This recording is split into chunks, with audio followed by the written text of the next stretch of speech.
Oh. Hey everyone, we're up here with Dr. Dutton at the John E. Julian Heritage Park, and take it away, Mr. D. This is really the Stafford Common, town property, and it goes from stone wall on the east to a stone wall, you can't see it behind the hedges, on the left. That's the west over there. It starts here at Heritage Park at Route 190, and it goes all the way to Hydeville Road, where Stafford Hill tends to go down. This is our property, and we own all of it. However, the selectmen have allowed some people, strangely enough, to fence it in. I noticed they did make Senator Guglielmo take his fence down, so I'm not sure how all that works. We have declared this end of the common Heritage Park, and I'm not sure where the other end ends. When we first decided to build this park, we wanted to buy, which we have bought, on the other side of the stone wall.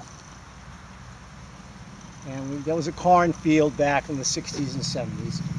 And when we went to buy it, we found that in 1814, the town had sold to many people on the east 2 rods in. A rod is a normal measure of large, long spaces that they used years ago. Perhaps even your survey or your deed talks about a rod. A rod is 16.5 feet and is 1/4 of a chain, which makes a chain 66 feet. Why 66, I'm not sure, but it is a long measurement anyway. And it has something to do with a mile being 5,280 feet. But that's another story. Maybe a quiz question. However, we realized at that point that we had to buy 2 rods from that stone wall into the west. And at least I realized that some people on that eastern side own 2 rods in. I'm not sure if they do. I know as tree warden, I wasn't sure exactly where it was. Seems to me it goes from at least from Crookedess Road to RFD Road, as well as from here where we are down maybe a mile. I'm not sure how far. I don't think the town knows where their property is either.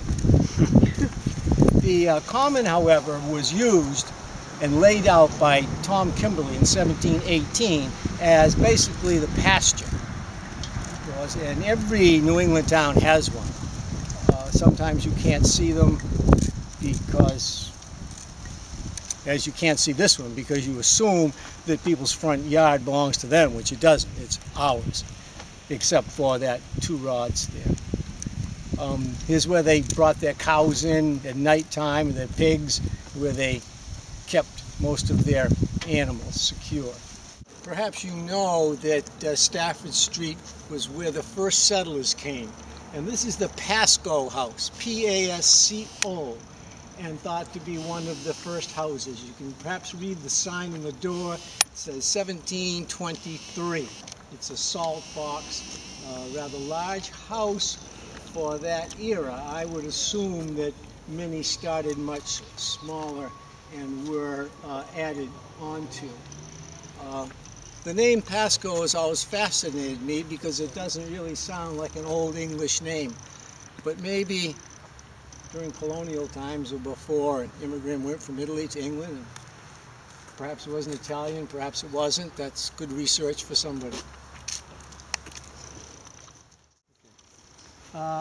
This is the Greeker's house at present, but we're still on Stafford Street, on the Common, and John Willard lived here, Dr. John Willard.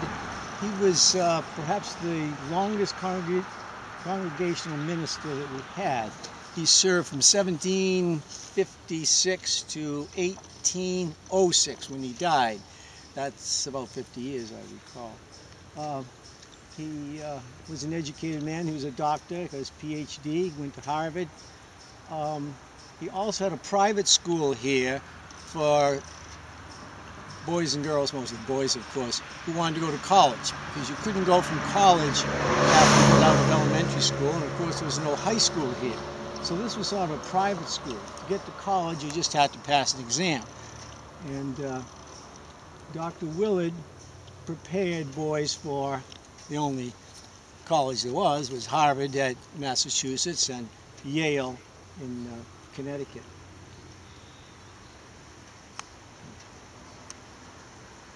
I assume that this house also, when Dr. Willard lived here, was much smaller. As a matter of fact, John Adams, who came to Stafford in 1771 before he was president, was a good friend of Dr. Willard's and came to visit him, and in his diary wrote that Dr. Willard lived in a mean little hut.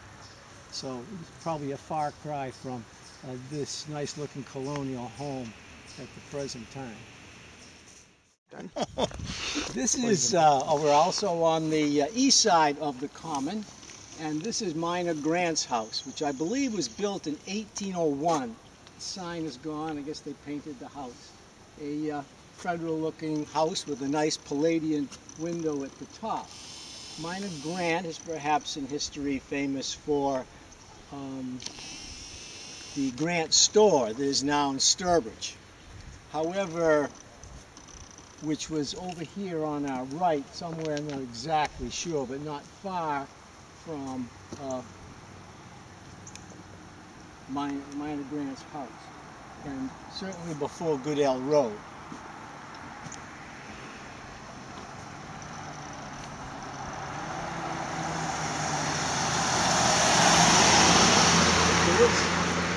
There was a store here before Minor Grant owned it, in about the same location. It was owned by Dr. Sam Willard, a brother of John.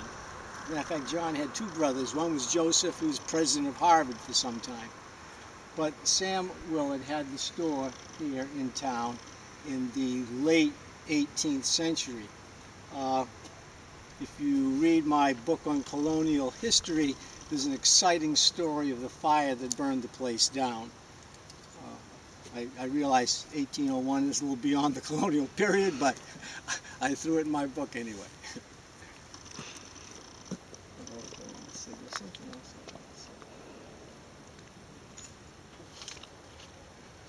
Okay. Here we are, having our little weekly quiz. Sorry about last week, we missed it.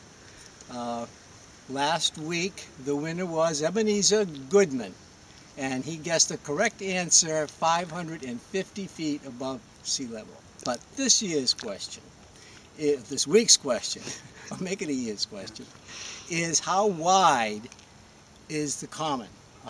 Not how wide is it, because there are 33 feet missing on the east, but how wide was it in colonial times, from stone wall to stone wall? I might mention back here that the town property goes just about to the hill in front of the front door. There's not much space that those people own. If you can almost see the stone wall which marks the common to your left here by that corner. So all you have to do is measure it. Oh. The answer can be in rods or feet. We can convert both. Nice. And rods. The